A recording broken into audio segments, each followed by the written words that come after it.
Hello, and welcome to Why Do We Do That? A psychology podcast that deconstructs human behavior from the perspectives of social scientists, psychologists, and others that use applied psychology in their work. I'm your host, Dr. Ryan Moyer. In this episode, I sat down again with clinical psychologist and couples coach, Dr. Isabelle Morley, to discuss building intimacy in relationships. Isabelle earned her PsyD in clinical psychology from William James College in 2015. She leverages emotionally focused therapy as well as principles from the Gottman method to help couples strengthen their connection and navigate conflict with confidence.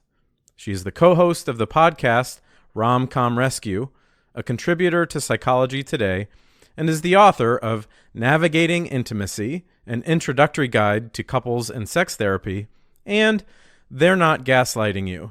Ditch the therapy speak and stop hunting for red flags in every relationship.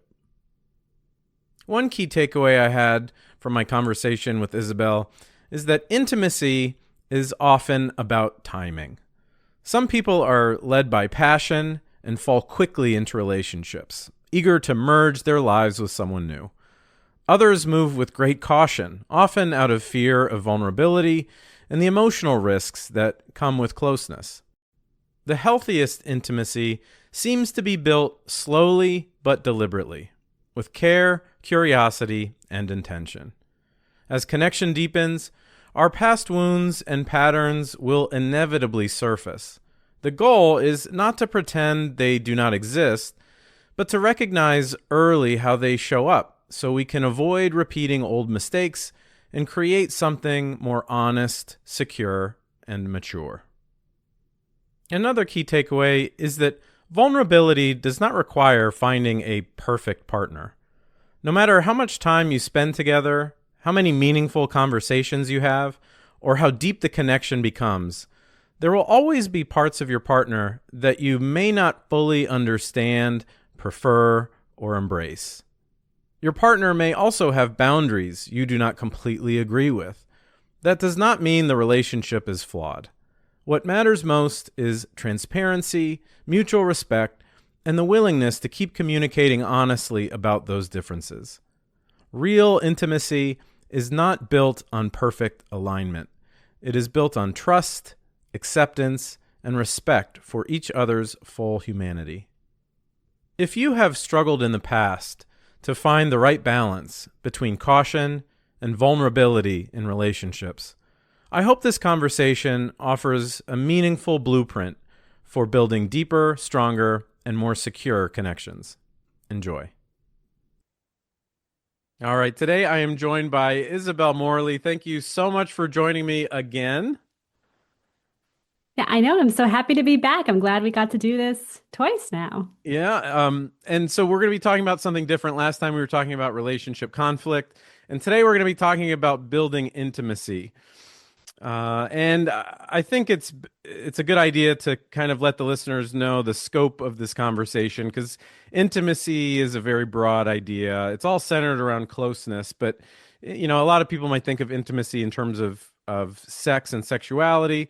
I think for the sake of this conversation, we're going to talk about all forms of intimacy leading right up until sexual behavior. So I think we're going to talk mostly about emotional intimacy and relationships, romantic relationships. We might even touch on a physical affection a little bit, but then we'll limit that scope to the non-sexual behavior. So why don't we start by just hearing you define intimacy, and maybe you talk about how intimacy is different from things like romance or just general chemistry that you might experience in a romantic relationship. What a great question, because I think we conflate those three things and all of these terms for closeness, for romantic closeness, right? I think people often view intimacy as a euphemism for sex, as opposed to how clinicians see it, which is this, big spectrum of ways of being close to somebody that you care about and love. In the clinical sense, we think of intimacy, emotional intimacy, as incredible closeness and vulnerability and safety, that you can let someone see and know all the different parts of you that they will receive it and accept it and love you for who you are, and that you feel safe doing that with them. And safety, emotional safety, psychological safety, the concept that for the most part in general, you think that somebody is going to receive what you are saying, what you're doing, that they're going to be open to it and not judge you and not react poorly. Hmm. So we're going to be talking about different levels of intimacy, sort of in the early stage, maybe, and also in long-term relationships. Before we start getting into the finer points, like how do people generally develop intimacy? Obviously, there's conversations are kind of like the major gateway where you're sharing about your lives. But in general, what are some of the ways that two people might develop intimacy in the first place? Well, to bring back two terms that you used, romance and chemistry, I think those are actually probably precursors to intimacy, especially in terms of romance, right? You have to have chemistry, which is a physical attraction and an excitement about being with that person. Like it's very fun to be together. It's exciting. It feels explosive.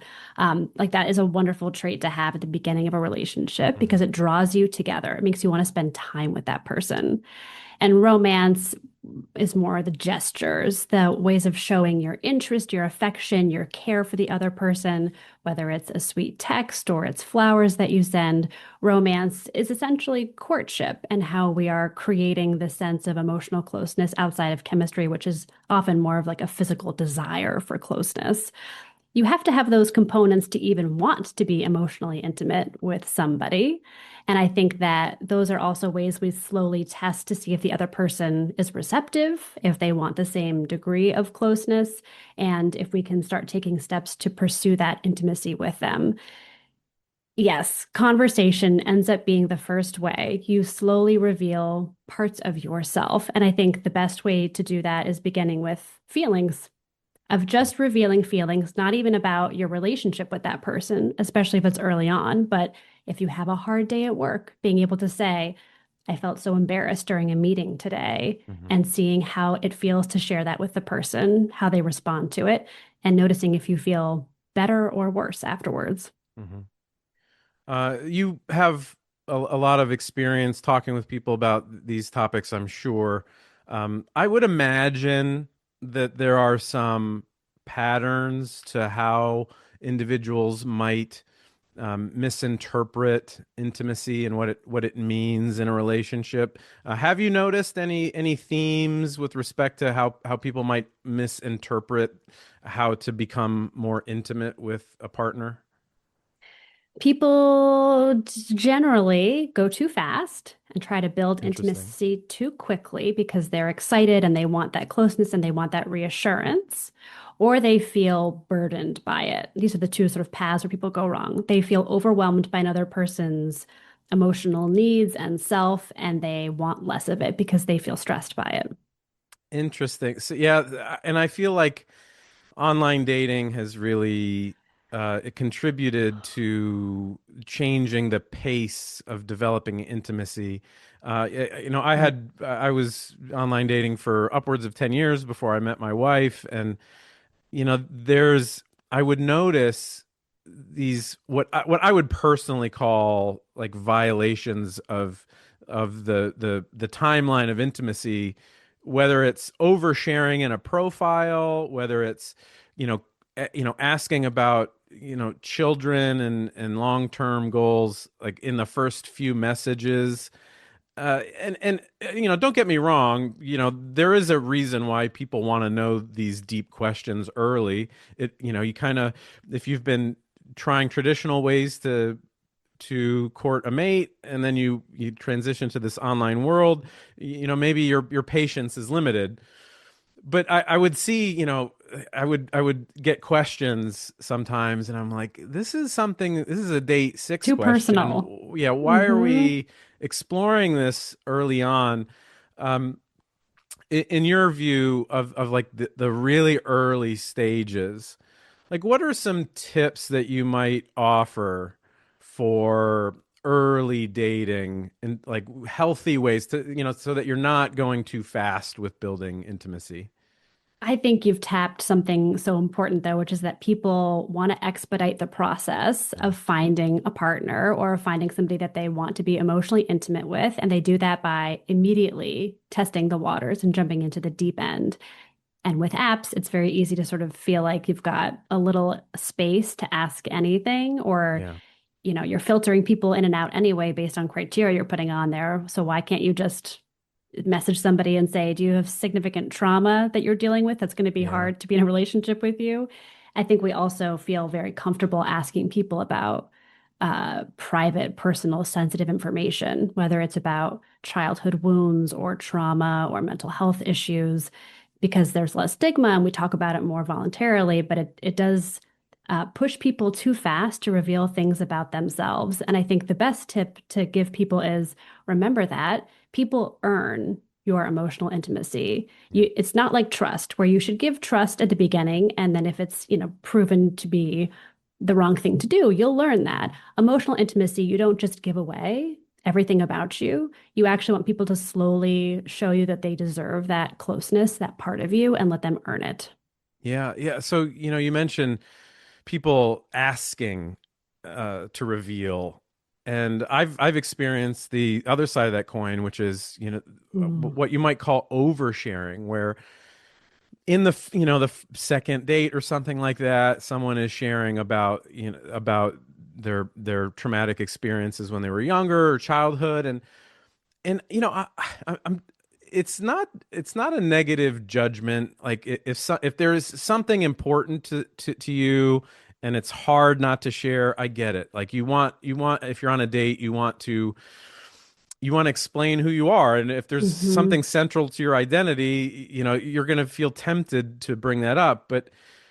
But in I remember this experience, and it felt my first thought was, this stage of the relation, this second date phase, it's intended to be light. There's supposed to be a ramp up because we're still deciding if we want to spend the next day together. We're not deciding if we Hmm. want to commit to revealing the deepest chambers of your being. And so, I do, yeah, this oversharing Yes. thing is something that I noticed that was probably exacerbated by the online dating platform. Yeah. I mean, I attribute that to two things. One is that we are starved for emotional connection in Mm. modern society. We are spending more time online than ever before. A lot of talk about the male loneliness epidemic, but really loneliness is across the board a problem for people. We are not forming and maintaining the kinds of close relationships, friendships, or other that used to sustain us and be that source of intimacy. So I think people are craving it romantically and jumping right in to see if they can find that with somebody.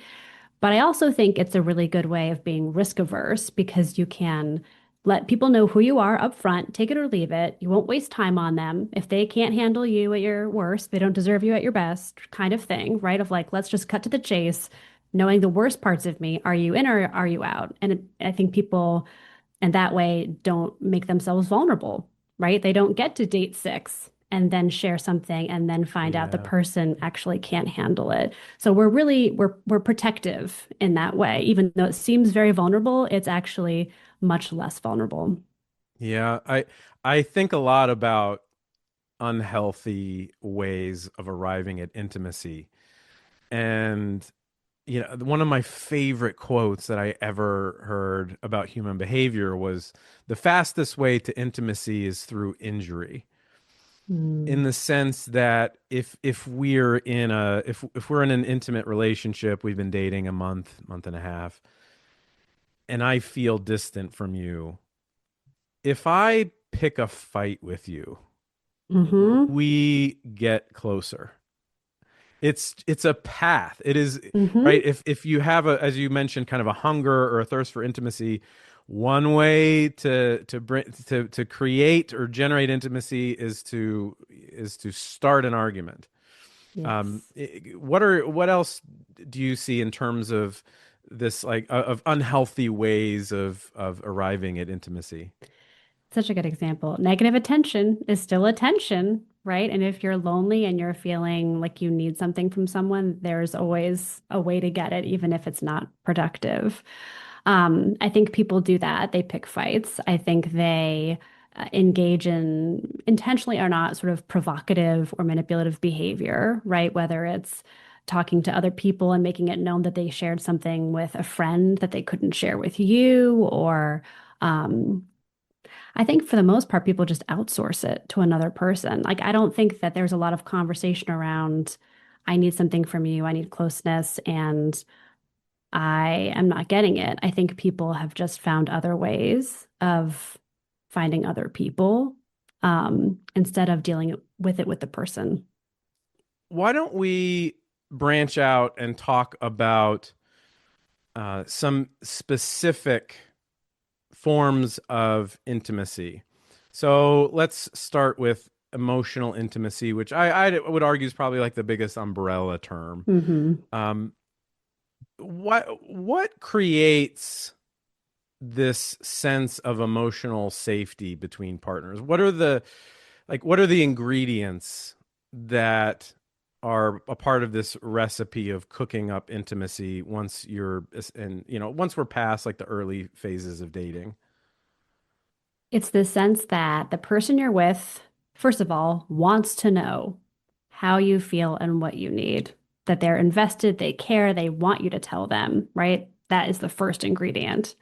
The second is that you feel comfortable having a conversation where you do that. You feel like you can find the time, you can get their attention, like there's space to have that moment of sharing. And the third is that it goes well. They're receptive. They are not immediately defensive or minimizing or accusatory or retaliatory, right? Even if they have a hard time hearing what you say, that they take it in and they're ultimately glad that you shared something with them and it brings you closer. Hmm. I often feel like sometimes people reveal themselves as sort of not being ready for a long-term relationship by doing the opposite of these things that you're saying. All right, they shy away from anything serious, or they're just too uncomfortable or overwhelmed when you share certain parts, or maybe it's something more shallow, like they're just off put. You share something about yourself. You share like a kink or something, like I'm a furry, I like to wear uh animal outfits and stuff like that. And then sometimes people are going to have a very strong reaction to that. Whereas I feel like the more mature reaction is, you know, you can be, you can have a negative reaction, but you can also have a mature negative reaction to something and kind of Yes. embody curiosity, right? Yes, absolutely, right? You don't have to agree with everything the person's saying and think it's right or think it's for you and that you have to get on board, but you can not be cruel in how you respond. You cannot make them feel embarrassed or criticized or judged. You can be curious instead, and you can communicate maybe this isn't for me just because I have different preferences. It's not right or wrong, right? But I think or feel differently about it. And I think this is why it's so important to start building emotional intimacy by sharing thoughts and feelings or preferences not related or directly affecting the relationship. Because those are always the hardest to hear and integrate because it matters to the other person so much.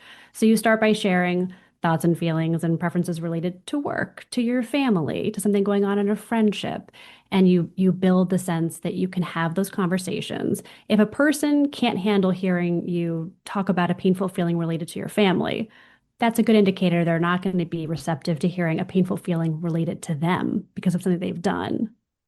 Yeah, I remember when I met my wife early on, I had a phone conversation with someone, a family member reached out to me that I didn't know existed.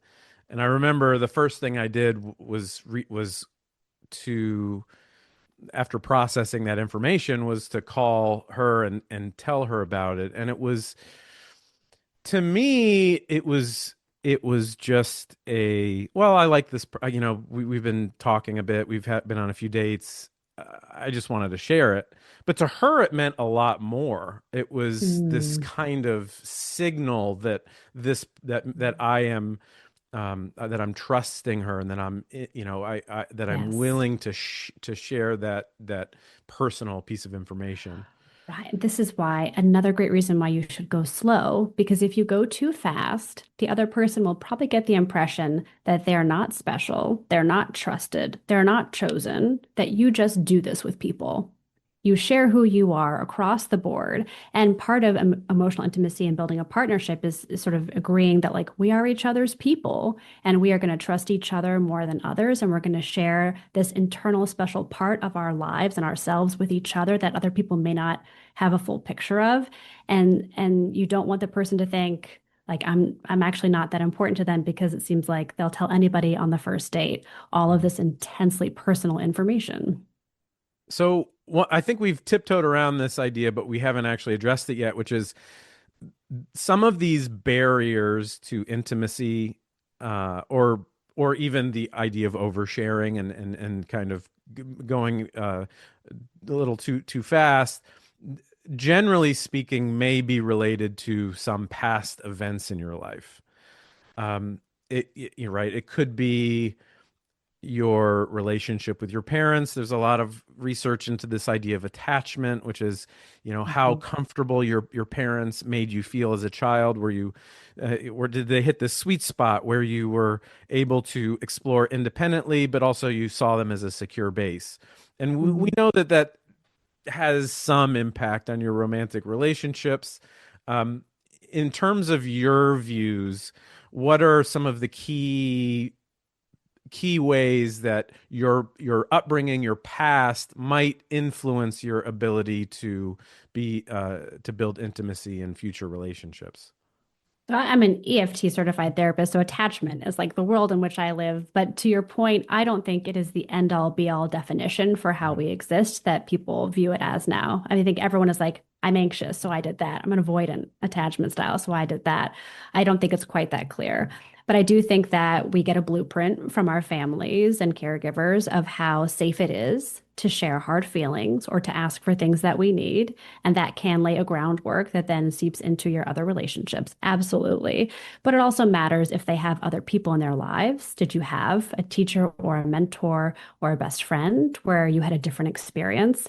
And then as you grow up, right? Some people learn through repeated ruptures of trust that you can't trust anybody, having nothing to do with their parents, but because they keep ending up in relationships where somebody is unfaithful, right? Or lies to them, they're going to respond very differently to emotional intimacy as a result. If so, I start thinking about like the adolescent phase and how if I heard my 13-year-old stepdaughter let's say I heard her tell a story hypothetically about how a friend of hers breached her trust, I would feel like, man, this is, early relationship building and she already had trust broken. Like I feel like that would really suck, right? Especially because, at that age every relationship is the world, right? Every important Hmm. relationship is the world. Um Now, do you think that those experiences, like, do they have a huge carryover into the late adolescence, the early college years? Like, do you think that is it fair to say that these moments can have a big impact, or if they do have a big impact, is it likely something else? Is it just like their wiring? Mm. Because my gut tells me like these moments will have permanent impacts on how they see others. But then again, I'm like, well, maybe not. Maybe it is something. Maybe if kids are resilient, these moments shouldn't really have an influence. You know what I'm saying? Yeah, I think it depends on resiliency. It depends on other supportive factors in their lives. It depends on their mental health. It depends on what happens next and if other people recreate this pattern for them or if they reenact it in their relationships or not. But the truth is, we all go through relationship ruptures, sometimes incredibly significant ones. Relationship ending things happen for pretty much everybody. And not everybody is avoidant of entering new relationships. Sometimes they actually become more anxious to develop new relationships with people. So I think it is a lot about wiring and about how we're raised and our support systems, and so many factors probably go into it. Hmm. Would you say that there are one or two primary reasons why people in relationships avoid those deep conversations? If I could narrow it down to two reasons, I would say people avoid them because they are anticipating they will be disappointed or rejected or judged. They think that they're going to be viewed poorly and they don't Right. want to do that. I think other people avoid those conversations because they are going to view themselves poorly because they're going to feel so badly about what they did that caused the other person harm, or they're just going to be overwhelmed by the other person's experience and they don't want to take that on. And I mean, from your perspective, like how are these types of feelings? Because it strikes me as like this reluctance to open up seems very deeply rooted in someone's identity. Is this something that do you think people can work through on their own, or is this something that we need to start talking about opening up to a professional? It depends on how pervasive it is and how severe it is. People, I mean, the first thing is to sort of tune into your nervous system, because in many ways, this is a nervous system issue, right? Like you are being driven into fight or flight or flee or fawn. And if you're aware of it, then you can make different choices. Some people have no idea what's happening in their body, what's happening in their mind. They can't Yeah. see patterns for why they're reacting in certain ways. They don't know why relationships keep ending. They are great candidates for going to therapy so they can see what is actually going on, and then they can make different choices and figure out how to respond differently. That makes sense. So let's pivot and talk about a different type of intimacy. Let's talk about intellectual intimacy. So, right, part of being in a romantic relationship, aside from sharing personal details and your hopes and fears and dreams, in order for a relationship to develop romantically, especially when you start getting into the deeper levels of commitment, at some point you're going to be sharing political views, you're going to be sharing world views, your religious views, things like that. Um, in your opinion, do you think that close partners need to reveal the depths of their intellectual views in order to have a successful long-term relationship? In general, I don't think that they do unless it is incredibly relevant for their identity or their happiness or how they live their lives. Many people can have different religious perspectives and they don't fight about it every day. People have different political views and don't fight about it every day. I think in part it matters if it matters. That's interesting. I've heard many takes on this, and Penn Jillette, I've heard him on his podcast probably 20 years ago talking about how if you don't share everything, every nuance, every nook and cranny about how you view the world, that it is risky and it's dangerous because at some point you might be building a foundation, and at some point you're building this foundation. It's based off of love and sharing, and then oh, you find out one specific viewpoint that really sours you, I mean, I guess it's possible to completely change the way you view the person, but then I would probably argue that if a single revelation changes the way that you viewed them, Yeah, perhaps you didn't have the a strong enough view to foundation. begin with. Yeah. I mean, I think that if it's a matter of compatibility, right? If you're saying like I literally can't be with somebody who's not of my same faith, then yes, you've got to talk about it. You've got to know going in. That has to be upfront a conversation. Absolutely. But part of signing up for a life with someone is finding things out, whether it is a political view, a worldview, or new things that arise as people develop and grow and opinions change and the world around them changes, so their responses change. And it's being able to navigate it with that person. And some people find that they reach this place of actually this thing that we think is so big we can't get past it, and that's the end for us. Some people are able to work through it, but I think I take issue with the idea that we could fully know another person in that way. I don't think we fully know ourselves in that way. It's sort of an impossible task in my mind. Yeah, yeah. I feel like part of the process is kind of expressing your levels of confidence along with every view you share. I found that to be wildly effective Mm. in my relationships where it's like I might have a viewpoint that might be more on the extreme side, and I'll usually preface it by saying like, well, I'm about 50% on this, or I'm about a 4 out of 10, right? Because I think Yeah. we don't, in communication, I think sometimes uh, we share ideas without tagging them with the idea that like I'm not really big on this. This is just my thought. Like this Yes. is I'm not too confident, Here's where I'm at. but Yeah. here's where I'm at, right? Strong opinions loosely held. Yeah. Uh, what about people setting limits around these topics? So I'm picturing somebody saying, this topic is pretty much off limits. We don't talk about this in our relationship.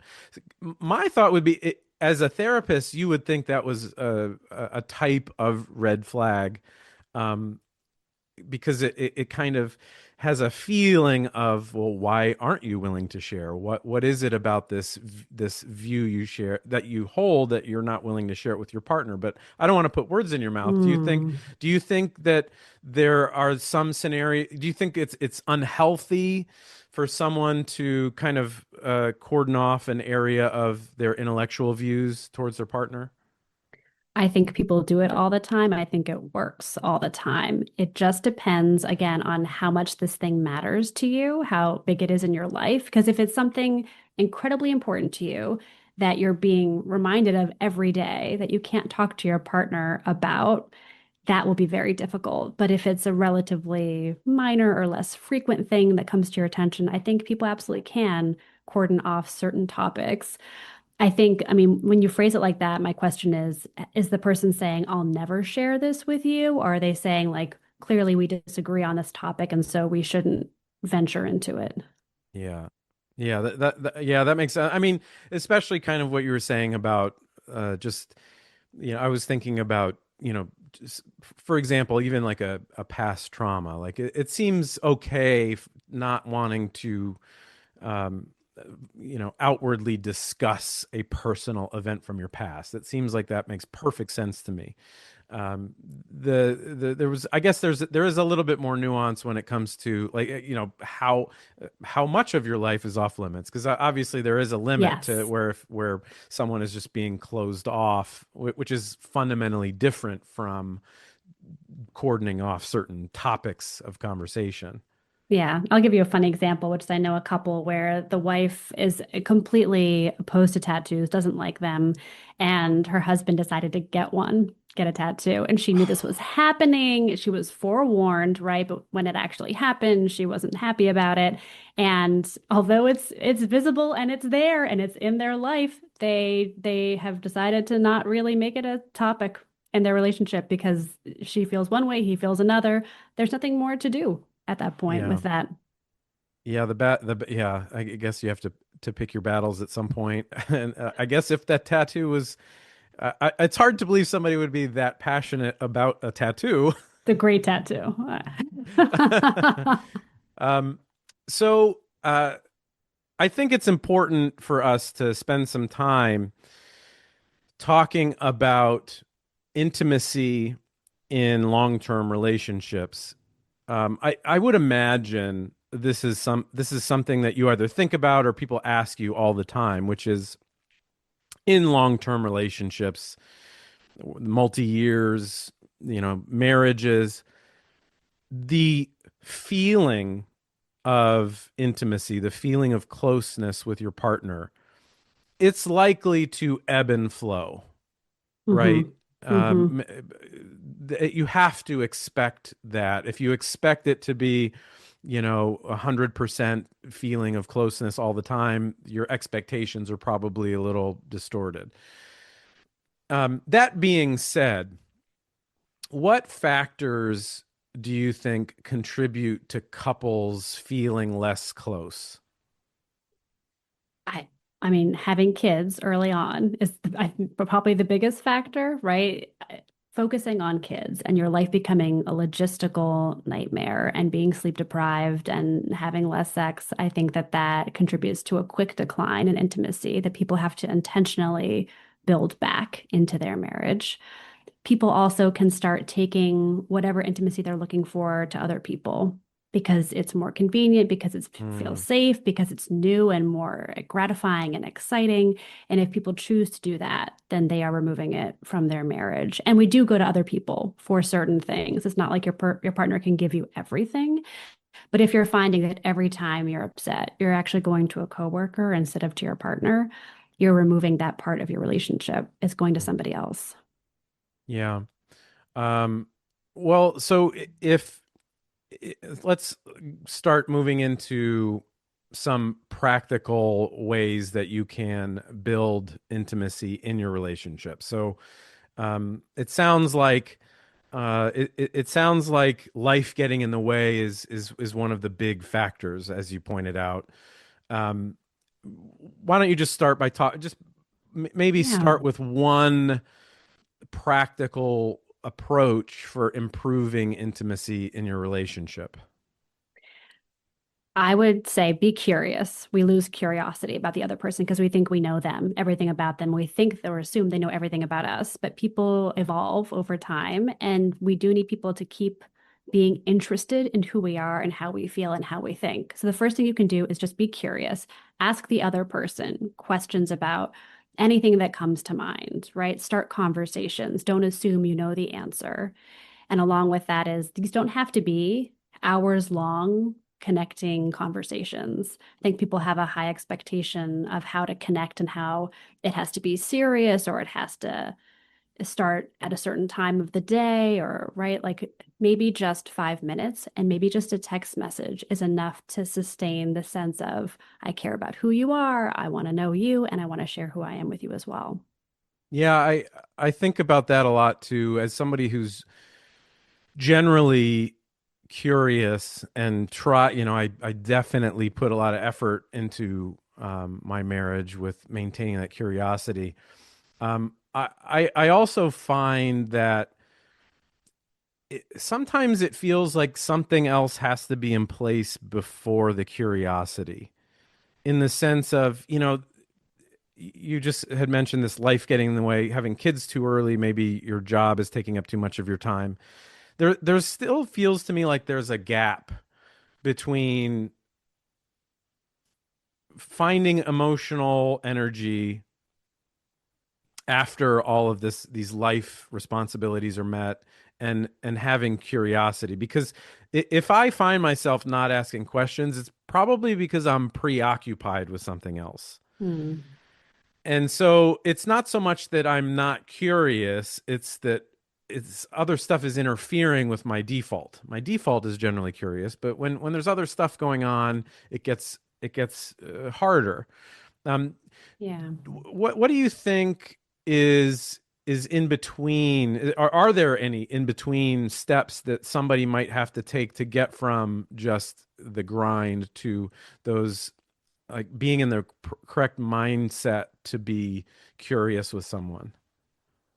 Such a good question. Is we live very busy lives and we don't have a lot of time to give to anything. And I think our partnerships often get the short end of the stick because we assume they're just going to be there for us and we can put less there.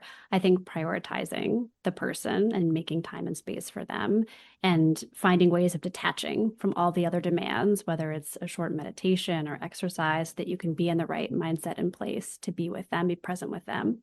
But I'll also say that we should think of intimacy as all these different columns, all the different types, and that if you don't have the cognitive and emotional space to be checking in and be curious and talking, that there is still a lot to be found of just hugging, hugging someone, right, for a length of time, or sitting next to each other and cuddling while you're watching a show because you're so burnt out, you don't have anything left in terms of conversation. Like that, find other ways of feeling close and connected.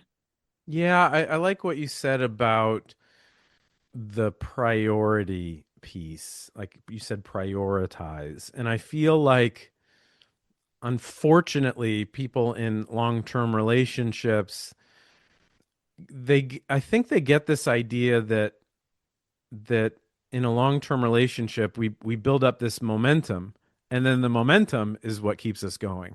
Mhm. Right? It's like, well, Yeah. we have all this behind us, so I'm gonna just take my hands off the wheel, and this is gonna be the perfect relationship moving forward. And obviously, relationships are work. I don't have to say that, but there is something to prioritizing in the sense of it seems sometimes that the problems in intimacy crop up when people aren't literally sitting down, looking at their schedule, thinking about when they are going to have quality time with their partner. Hmm.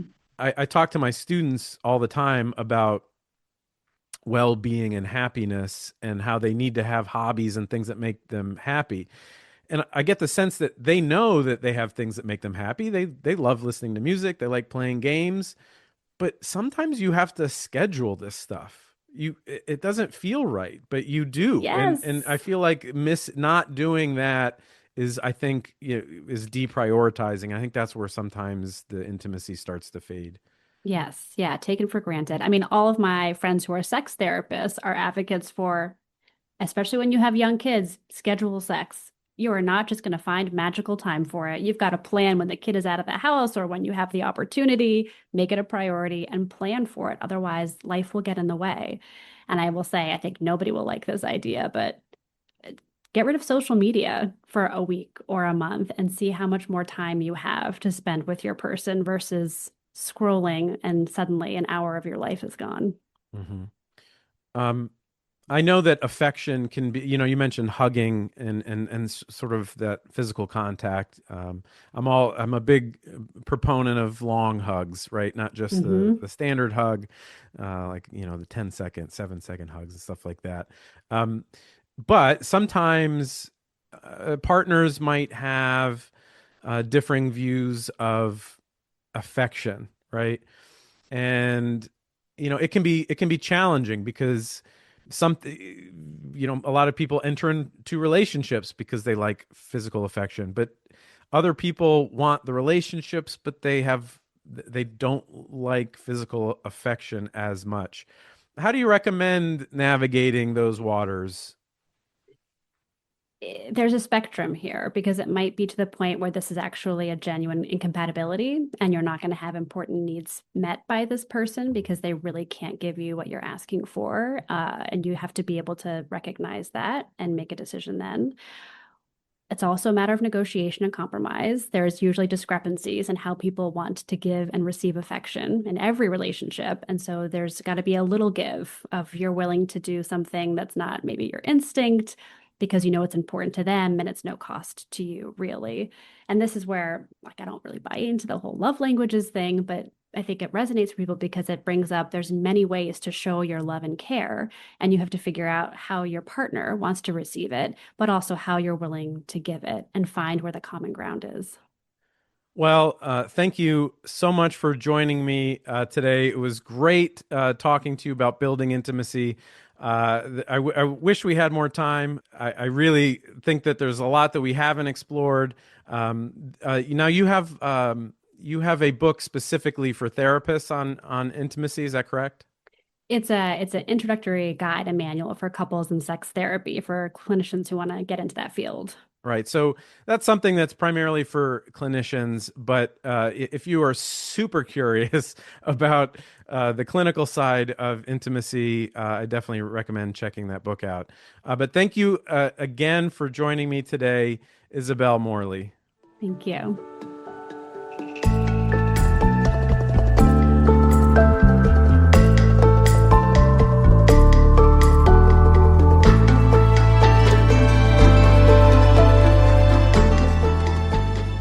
For more on Isabelle, visit drisabellemorley.com or check out an episode of her podcast, Rom-Com Rescue, on your favorite podcast platform. If you enjoy this podcast, please share an episode with 2 of your friends. Head over to patreon.com/whydowethatpodcast to become a paid supporter of the show. You'll gain early access to episodes as well as bonus video content. Follow on Instagram or Facebook at Why Do We Do That Podcast, or on X at WDWDTPod. Until next time, this is Dr. Ryan Moyer, hoping you found some answers to the question, why do we do that?